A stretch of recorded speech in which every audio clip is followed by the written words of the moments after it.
Sous pression, New York ferme à son tour écoles et restaurants.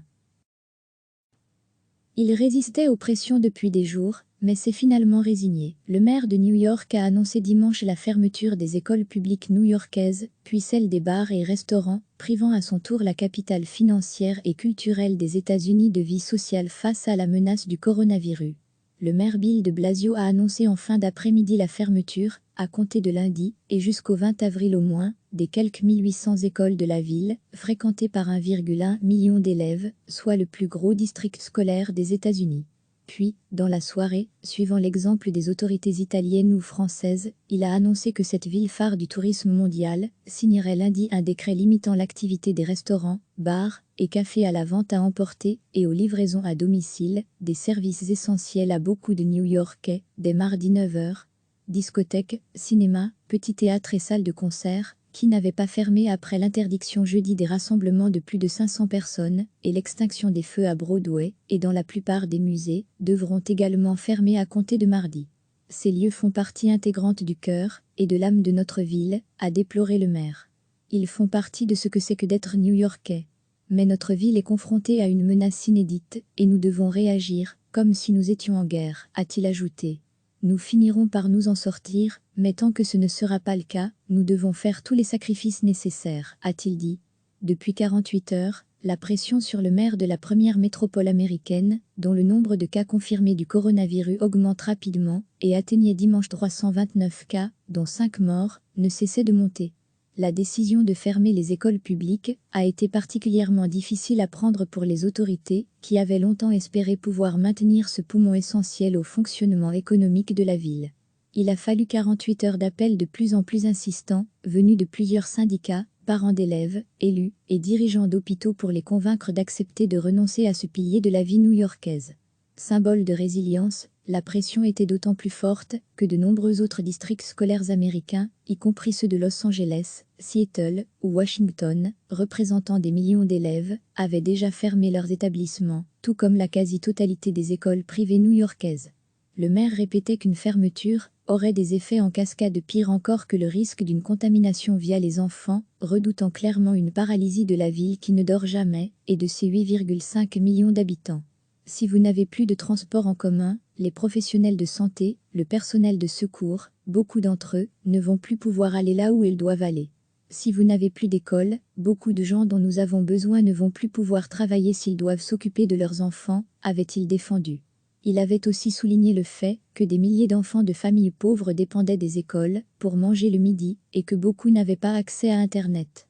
Finalement, le gouverneur de l'État de New York, Andrew Cuomo, après avoir lui aussi longtemps rechigné à cette mesure, ne lui a pas laissé le choix. Dimanche après-midi, il a donné l'ordre au maire de trouver sous 24 heures une solution pour fournir des repas aux enfants nécessiteux et permettre aux parents du secteur de la santé de continuer à travailler, afin de pouvoir fermer les écoles dans la foulée.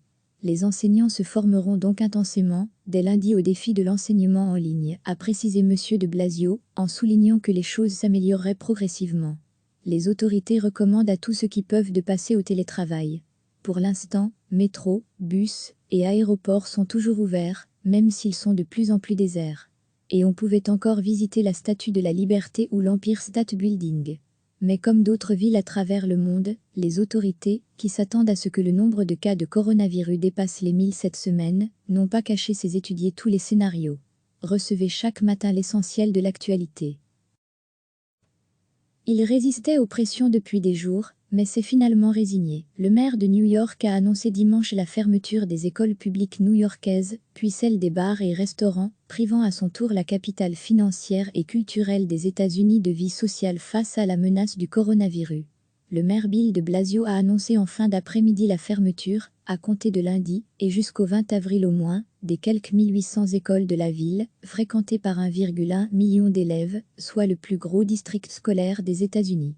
Puis, dans la soirée, suivant l'exemple des autorités italiennes ou françaises, il a annoncé que cette ville phare du tourisme mondial signerait lundi un décret limitant l'activité des restaurants, bars et cafés à la vente à emporter et aux livraisons à domicile, des services essentiels à beaucoup de New-Yorkais, dès mardi 9h.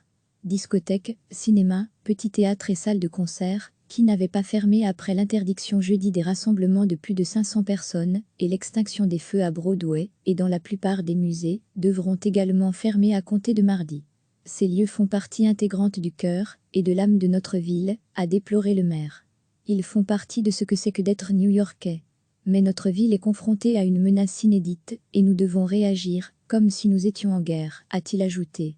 Nous finirons par nous en sortir, mais tant que ce ne sera pas le cas, nous devons faire tous les sacrifices nécessaires, a-t-il dit. Depuis 48 heures, la pression sur le maire de la première métropole américaine, dont le nombre de cas confirmés du coronavirus augmente rapidement et atteignait dimanche 329 cas, dont 5 morts, ne cessait de monter. La décision de fermer les écoles publiques a été particulièrement difficile à prendre pour les autorités, qui avaient longtemps espéré pouvoir maintenir ce poumon essentiel au fonctionnement économique de la ville. Il a fallu 48 heures d'appels de plus en plus insistants, venus de plusieurs syndicats, parents d'élèves, élus et dirigeants d'hôpitaux pour les convaincre d'accepter de renoncer à ce pilier de la vie new-yorkaise. Symbole de résilience, la pression était d'autant plus forte que de nombreux autres districts scolaires américains, y compris ceux de Los Angeles, Seattle ou Washington, représentant des millions d'élèves, avaient déjà fermé leurs établissements, tout comme la quasi-totalité des écoles privées new-yorkaises.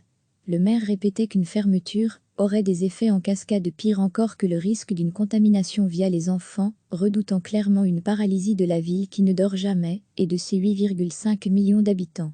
Si vous n'avez plus de transport en commun, les professionnels de santé, le personnel de secours, beaucoup d'entre eux, ne vont plus pouvoir aller là où ils doivent aller. Si vous n'avez plus d'école, beaucoup de gens dont nous avons besoin ne vont plus pouvoir travailler s'ils doivent s'occuper de leurs enfants, avait-il défendu. Il avait aussi souligné le fait que des milliers d'enfants de familles pauvres dépendaient des écoles pour manger le midi et que beaucoup n'avaient pas accès à Internet. Finalement, le gouverneur de l'État de New York, Andrew Cuomo, après avoir lui aussi longtemps rechigné à cette mesure, ne lui a pas laissé le choix. Dimanche après-midi, il a donné l'ordre au maire de trouver sous 24 heures une solution pour fournir des repas aux enfants nécessiteux et permettre aux parents du secteur de la santé de continuer à travailler, afin de pouvoir fermer les écoles dans la foulée. Les enseignants se formeront donc intensément, dès lundi au défi de l'enseignement en ligne, a précisé M. de Blasio, en soulignant que les choses s'amélioreraient progressivement. Les autorités recommandent à tous ceux qui peuvent de passer au télétravail. Pour l'instant, métro, bus et aéroports sont toujours ouverts, même s'ils sont de plus en plus déserts. Et on pouvait encore visiter la Statue de la Liberté ou l'Empire State Building.